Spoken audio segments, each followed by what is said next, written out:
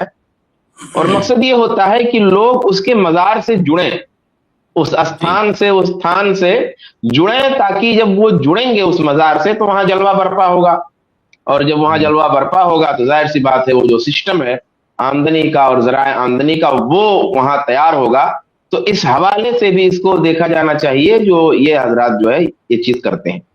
اور دوسرا یہ کہ بدعملی اور بے عملی، یعنی ان کو بیان کر کے، جیسے کہ سرفراز بھائی نے بھی تھوڑا اشارہ کیا اس جانب، کہ جب یہ واقعات کو بیان کرتے ہیں بزرگوں کے اس انداز میں جیسا کہ بیان ہوتا ہے ان کے یہاں، تو اس سے ان کو تسلی ہو جاتی ہے اپنی بدعملی اور بے عملی کے لیے کہ بھی ہم عمل تو نہیں کرتے یا ہمارا عمل تو برا ہے لیکن الحمدللہ ہماری عقیدت بڑی پختہ ہے، ہم بڑے خوش عقیدہ سنی مسلمان ہیں. یہ ذہن بنتا ہے اور یہ ذہن بنا کر کے پھر کہتے ہیں کہ ضرورت نہیں ہے. اسی لیے کئی لوگوں کی تقریروں میں نے بارہا یہ بات سنی کہ نماز اور روزے کو بڑی حقارت سے بیان کرتے ہیں.